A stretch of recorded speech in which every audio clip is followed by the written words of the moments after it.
বাংলাদেশ সেনাবাহিনীর সার্বিক তত্ত্বাবধানে রাজধানীর ৩০০ ফিট এলাকায় অনুষ্ঠিত হল বহুল প্রতীক্ষিত ঢাকা আন্তর্জাতিক ম্যারাথন 2024-2025। সকালের এই প্রতিযোগিতার উদ্বোধন করেন বাংলাদেশ সেনাবাহিনীর principal staff officer S M. Kamrul Hasan. ম্যারাথনটিতে বাংলাদেশ সহ বিশ্বের 10টি দেশের প্রায় 10,000 দৌড়বিদ অংশ নেন।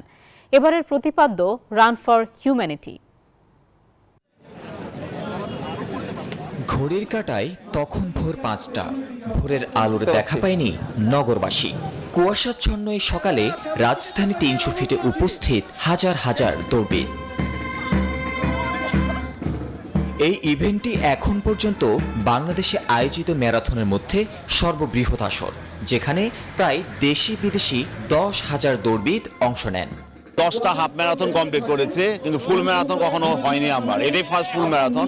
তো আমি একটু এক্সাইটেড। বাংলাদেশের সবথেকে বড় ইভেন্ট এটা। অন্য ইভেন্টেও যাই, বাট এটা সবথেকে বড় ইভেন্ট।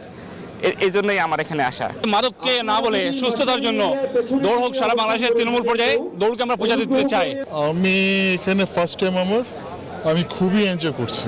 আমাদের সবে শৃঙ্খলা সবে ভালো লাগছে। প্রথমবার ম্যারাথনে জয়েন করছি, ইনশাল্লাহ শেষ করতে পারলে আরো ভালো লাগবে। খুবই ভালো লাগছে। জি, প্রথমবার, ফার্স্ট টাইমার। প্রতিযোগিতাটি মোট 5টি ভিন্ন ক্যাটাগরিতে অনুষ্ঠিত হয়। 42.2 কিলোমিটার প্রদক্ষিণ করলে ফুল ম্যারাথন এবং 21.1 কিলোমিটার প্রদক্ষিণ করলে হাফ ম্যারাথন। এছাড়া 10 কিলোমিটার প্রথমবার অংশগ্রহণকারী ও ভেটারান ক্যাটাগরির জন্য।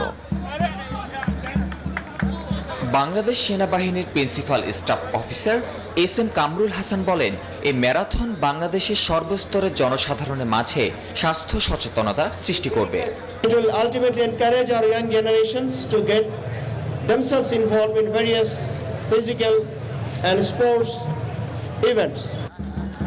আগামী দিনগুলোতে এই ধরনের প্রতিযোগিতা আয়োজনের মাধ্যমে দেশের ক্রীড়াক্ষেত্রে নতুন দিগন্ত উন্মোচিত হবে বলে আশা ক্রীড়াপ্রেমীদের।